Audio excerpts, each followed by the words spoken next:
আল্লাহু আকবার বলে নামাজ শুরু করতে হবে। যতগুলো কথা বলেছি কোত্থেকে বলেছি? হাদিস থেকে বলেছি। নাকি কোরআনের কোনো আয়াত আছে? কোরআনের কোনো আয়াত বলিনি, কিন্তু সব হাদিস থেকে বলেছি। কেন আমাকে এই বিষয়টা বেছে নিতে হয়েছে? এই যে এই কথাগুলো আপনারা জানেন, কিন্তু আমার উদ্দেশ্যকে আপনাকে জানা কথাটাই বলা। এবার আসুন আমি কেন বলতেছি। আল্লাহু আকবার বলে তাকবীর দিয়ে নামাজ শুরু করতে হয়, এটা কোথায় আছে? হাদিসে আছে। কোরআনে আছে কোন একটা আয়াত? কেউ কি বলতে পারবেন যে আল্লাহ বলেছে এইভাবে নামাজ শুরু করো, নামাজ পড়ো? এটা তো আছে কোরআনে, তাই না? আকিমিস সালাহ বলা হয়েছে না? আল্লাযিনা ইউকিমুনাস সালাহ, যারা নামাজ কায়েম করে, নামাজ কায়েম করো, নামাজ পড়ো। কত জায়গায় আছে হাফিজু আলাস সালাওয়াত, নামাজকে হেফাজত করো। সব নামাজ পড়ো, নামাজ আদায় করো, এগুলো আল্লাহ বলেছে। কিভাবে করো এটা বলেছে। তাহলে যারা হাদিস মানে না, যারা নিজেদেরকে আহলে কোরআন বলে, কথিত আহলে কোরআন, তারা আসলে আহলে কোরআনও নয়, তারা ইসলামের মধ্যেই নাই, তারা মুসলমানই নেই এক কথায়। যারা হাদিস মানবে না এমন কোন ব্যক্তি আশা করি এখানে নাই। আচ্ছা বলেন তো, তাদের পক্ষ হয়ে কেউ তো বলেন, তাহলে তারা নামাজ কিভাবে পড়বে? যেহেতু সে হাদিস মানে না, তো কোরআনে তো কিভাবে নামাজ শুরু করতে হবে এটা তো নাই কোথাও। আছে কোন কারো যদি আয়াত জানা থাকে তাহলে বলেন। আমি যতটা জি হাদিস, ওটা আমরা পরে বলবো, ওটা চোর তো প্রমাণ করবো ইনশাল্লাহ। ওরা যে হাদিস থেকে চুরি করেছে এটা আমরা প্রমাণ করব, কিন্তু মূলত ওরা নামাজই পড়ে না। চুরি তো দূরের কথা, যেহেতু কোরআনে নামাজ কিভাবে পড়তে হবে এটাই নাই, তার মানে ও পরোক্ষ ভাবে বুঝাইতে চাইতেছে নামাজই নেই। নামাজ মানে কি? ওই দোয়া পড়া, বাস দোয়াটাই নামাজ, মানে নিয়তটাই নামাজ, এইটাই বলবে ও। এছাড়া তোর কোনো উপায় নাই। কারণ আল্লাহ বলছে নামাজ পড়ো, কিন্তু কিভাবে শুরু করবে, কিভাবে শেষ হবে, কোনটা নামাজ, আল্লাহ তো কোরআনে কিচ্ছু বলে নাই। তাহলে এই আহলে কোরআনরা নামাজ কিভাবে পড়বে? আমি আপনাকে দেখাই যে তাদের শয়তান যখন কাউকে গ্রাস করে তখন যা ইচ্ছা তাই ও যেদিক সেদিক ঘুরে বেড়ায়। কোরআনে ওই যে একটু আগে বলেছি আল্লাহু আকবরকে কি বলে আরবিতে? তাকবীর, তাই না? এরা কি করেছে? খুঁজেছে যে কোরআনে কোথায় তাকবীর শব্দটা আছে, তাকবীর শব্দটা কোথায় আছে এটা খুঁজছে, খুঁজে বের করছে। এই যে দেখেন এখানে আল্লাহ তাকবীরের কথা বলছে, কোথায় আছে? কারণ আমার সাথে তো আহলে কোরআনের তর্ক হয়েছে একবার, আমার একটা শীট দেওয়া হয়েছিল যে এই যে দেখেন কোরআনে বর্ণিত সালাত, তাতে কি বলেছে? আল্লাহু আকবার বলে নামাজ শুরু করতে হবে। দলিল কি? ও এই দলিল দিয়েছে কিনা আমার মনে নাই, কিন্তু একটা আয়াত আছে কোরআনে, এটা আমি আপনাকে বলি। বনি ইসরাইল, সূরা ইসরা 17 নম্বর সূরার সর্বশেষ আয়াত, তাতে কি আছে? 111 নম্বর আয়াত, সর্বশেষ আয়াত, তাতে কি আছে? ওয়াকুল আলহামদুলিল্লাহ, আল্লাহ বলতেছেন হে নবী তুমি বলো আলহামদুলিল্লাহ। এই আয়াতে তাদের জবাব আমি দেব। দেখেন আল্লাহ বলছে ওয়াকুল আলহামদুলিল্লাহিল্লাযী লাম ইয়াত্তাখিয ওয়ালাদান ওয়া লাম ইয়াকুল লাহু শারীকুন ফিল মুলক ওয়া লাম ইয়াকুল লাহু ওয়ালিয়্যুম মিনাজ-যুল ওয়া কাব্বিরহু তাকবীরা। এবং তুমি তোমার রবের বরত্ব ঘোষণা করো, ওয়া কাব্বিরহু তাকবীরা, তুমি তাকবীর পাঠ করো। তাহলে তাকবীর মানে কি? আল্লাহু আকবার। তাহলে আহলে কোরআন এটা জানে যে তাকবীর মানে হচ্ছে আল্লাহু আকবার। এই জন্য আপনাদেরকে 4টা জুমলা আগে শিখাইছি। তাহলে তাহমিদ মানে কি? আলহামদুলিল্লাহ, তাহমিদ। আবার বলেন তাহমিদ মানে কি? আলহামদুলিল্লাহ। আর আল্লাহ শুরু করেছে এই তাহমিদ দিয়ে। আল্লাহ কি বলেছে? ও কুলিল হামদুলিল্লাহ, তুমি বলো আলহামদুলিল্লাহ। এখন এই আয়াত যদি নামাজ শুরু করার দলিল হয়, যেহেতু আল্লাহ বলেছে ও কাব্বিরহু তাকবীরা, তুমি তাকবীর পাঠ করো, তাহলে তাকবীরের কথাটা আয়াতের প্রথমে আছে না শেষে আছে? শেষে আছে।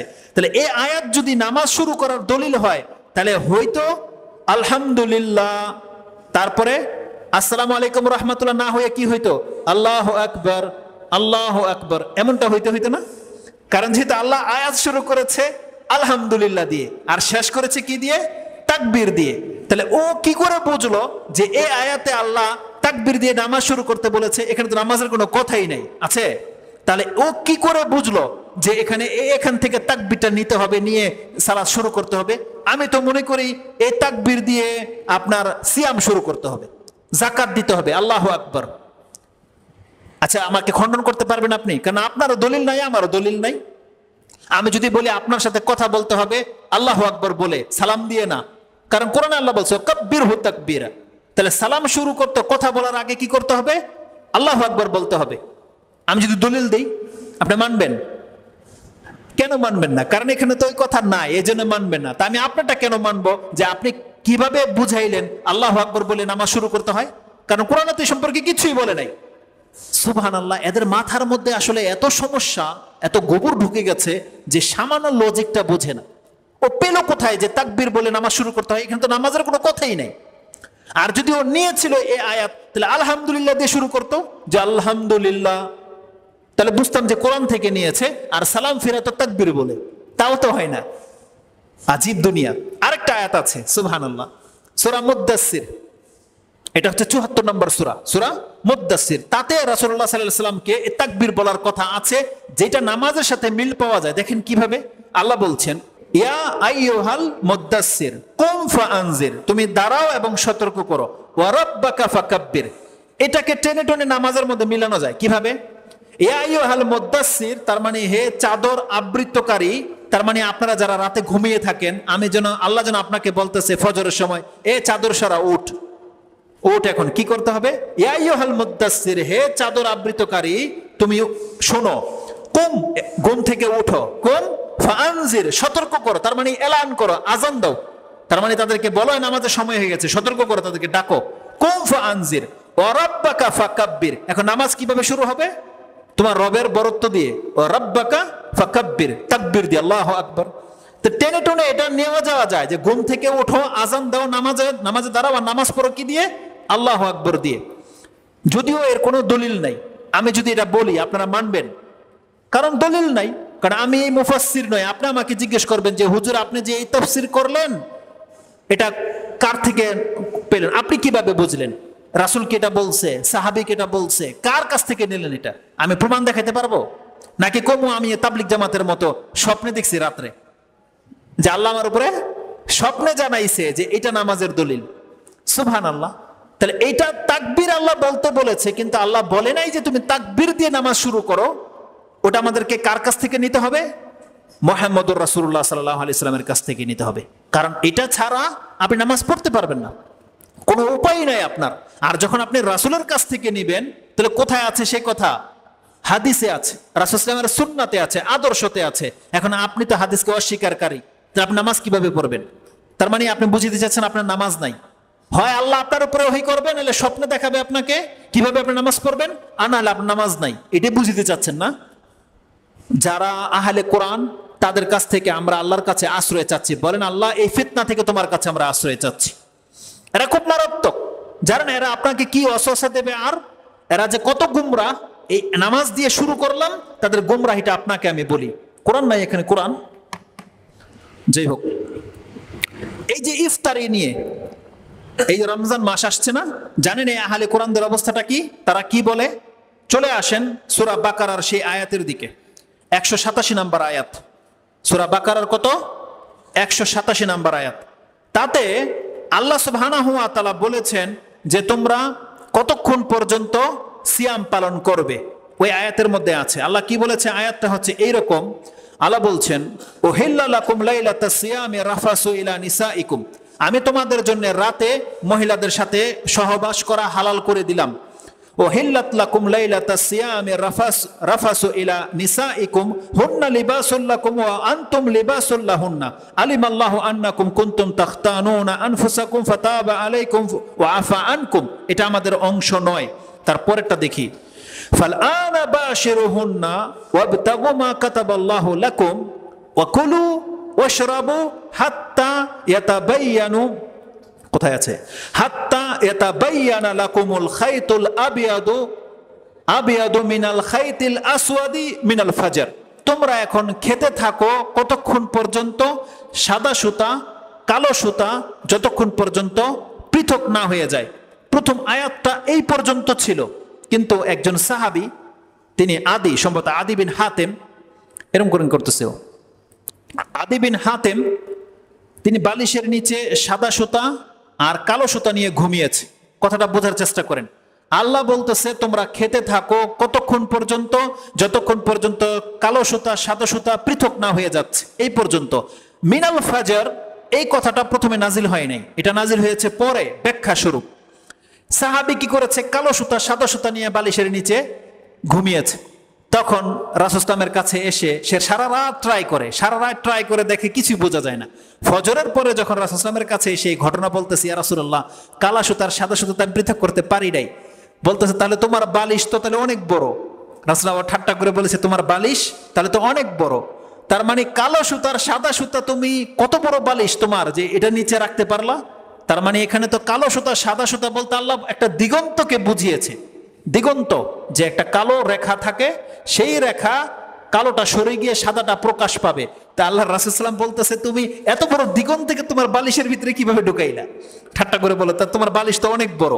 তো বলতেছে এটা নয়, বরং এটা হচ্ছে ফজরের প্রভাত, ফজরের শুভ্রতাই হচ্ছে সাদা সুতা। তাহলে এটা তো আমরা হাদিস থেকে জানলাম।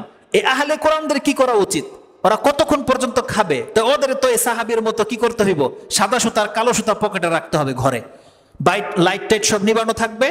ও ততক্ষণ পর্যন্ত খেতে থাকবে যতক্ষণ পর্যন্ত সাদা সুতার কালো সুতা প্রকাশ না পায়। এমনটা করা উচিত না, যে তোরা আহলে কোরআন, আর কোরআনে আল্লাহ কথা বলেছে।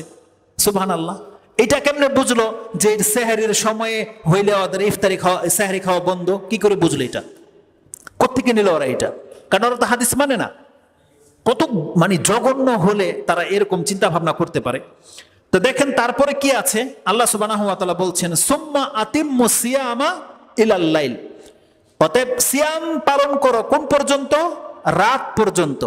এরা বলে যে আমরা সন্ধ্যা হয়ে গেলে ইফতার করে নেই, আমাদের কি হয় না, সিয়াম হয় না। কারণ আল্লাহ কি বলেছে, রাত পর্যন্ত ইফতার করো। এমন কোন আহলে কোরআন যদি আপনার সামনে পড়েন এই আয়াত নিয়ে, আগে প্রথম বলবেন, তুই আগের আয়াতের আগের অংশের উপরে কি আমল করেছিস সেটা বল। তুই সাদা সুতা কালা সুতা দিয়ে সেহরির সময় নির্ণয় করস, নাকি আজান শুই না? কোনটা করস তুই? কারণ তোর জন্য তো জায়েজ নাই আজান শুই না, তোর জন্য তো জায়েজ নাই ওই সূর্য পূর্ব দিকে ফর্সা হলো কি হলো না, তোকে তো আল্লাহ নির্ণয় করতে বলছে সুতা দিয়া। তুই কিভাবে নির্ণয় করস তাহলে? এটা কতক্ষণ পর্যন্ত খায় ও? আরে সকাল 5টা বেজে গেলেও ও পার্থক্য করতে পারবে না, 5টা বেজে গেলেও, কারণ তখন পর্যন্ত সুতা দেখা যাবে না। তাহলে এই আয়াতের বাস্তবায়ন যদি ও এটা দিয়ে করে দেখাতে পারে, তারপরের জবাব আমাদের কাছে আছে। তাহলে যে আহলে কোরআনরা কোরআনই বুঝে না, রাসূল সাল্লাল্লাহু আলাইহি ওয়াসাল্লামের হাদিস মানে না, তাহলে ওর ধোকায় আপনি পড়বেন না। এই যে ও বলবে যে হাত্তা ইলাল লাইল, রাত পর্যন্ত তুমি সিয়াম পালন করো, এই কথা আল্লাহ বলে নাই। তারপর আমরা আমাদের জবাব দেব আপনাদের কাছে, রাসূলুল্লাহ সাল্লাল্লাহু আলাইহি ওয়াসাল্লাম এই আয়াত কি তার উপরে নাজিল করা হয় নাই? তাহলে তিনি কি বুঝেন না রাত কোনটা দিন কোনটা? রাত আর দিন আরবিতে দুইটাই আছে, রাত আর দিন। দিনের শেষে রাত চলে আসে। আল্লাহ সুবহানাহু ওয়া তাআলা তো বলেছেন একটা আরেকটাকে ধাওয়া করে। রাসূল সাল্লাল্লাহু আলাইহি ওয়াসাল্লাম বলছেন রাত যখন এদিক থেকে আসবে হা হুনা, আর দিন যখন এদিক থেকে পালাবে, তখন তোমরা ইফতার করে নেবে। একজন সাহাবী একটু উঁচুতে ছিল, বলতেছে, ইয়া রাসূলুল্লাহ, এখনো সূর্য আমি দেখতে পাচ্ছি, লালিমা রয়ে গেছে। রাসূলুল্লাহ বলছে, তুমি নিচে নামো, নেমে ছাতগুলো আমরা ইফতার করব। বলছে, ইয়া রাসূলুল্লাহ আরেকটু অপেক্ষা করুন। বলছে, তুমি নামো নিচে।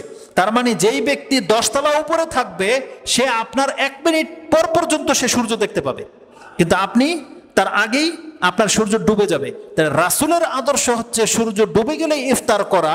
তাহলে এটাই হচ্ছে রাত, কারণ এই আয়াত তো রাসূলের উপরে নাজিল হয়েছে, তাই নয়? আর আল্লাহ বলেছে সুম্মা আতিম্মু সিয়ামা ইলাল লাইল, রাত পর্যন্ত। আপনারা হয়তো অনেক সময় তো ওই যে বাচ্চাদেরকে খেলা দেন না, কি খেলা দেন? এখানে একটা ফিতা থাকে, আর ওখান থেকে বলা হয় যে সে ফিতা পর্যন্ত টাচ করতে পারবে সে পাস, তাই না? ওর কি ফিতা ক্রস করতে হয় নাকি ফিতা ছুঁয়ে নিলেই হয়? আল্লাহ বলছেন সুম্মা আতিম্মু সিয়ামা ইলাল লাইল, তুমি রাত পর্যন্ত পৌঁছে গেলেই তোমার সিয়াম পুরো হয়ে যাবে। আল্লাহ রাতে ঢুকতে বলে নাই, আল্লাহ বলছে রাতে পৌঁছে গেলেই তোমার সিয়াম পুরো হয়ে যাবে। যেমন আপনারা যখন গোসল করেন, পুকুর পার হন না, পুকুরের এই পার থেকে ওই পার গেলেই তো আপনি পার ছুঁয়ে গেলেন, নাকি আপনি পারের উপর উঠতে হবে? কোনটা করেন? এক আহলে কোরআন আমাকে এই আয়াত দিয়া দলিল দিছে যে আপনাদের ইফতারি তো হয় না। আমি বললাম কেন হয় না? বলতেছে যে আল্লাহ বলেছে রাত পর্যন্ত ইফতারি করতে, তাহলে আপনারা তো সন্ধ্যা হলে ইফতারি করে নেন। আমি বলছি কোথায় আছে আয়াত? সে বলছে বাকারাতে আছে। সে আমাকে আরেকটা আয়াত বলেছে আপনাদের নামাজও হয় না। বলেন কিভাবে? আল্লাহ সুবহানাহু ওয়া তাআলা সূরা বনী ইসরাঈলের মধ্যে বলেছেন, দেখেন আমাদের আলোচনা নামাজ নিয়ে চলে গেলাম আহলে কোরআনের দিকে। সূরা বনী ইসরাইল একেবারে শেষের আয়াতের আগের আয়াতটা 110 নম্বর আয়াতে দেখেন আল্লাহ কি বলেছে। কোরআন যখন পড়বেন চিন্তা ভাবনা করে পড়বেন, দেখেন আল্লাহ কি বলেছে। 110 নম্বর আয়াত।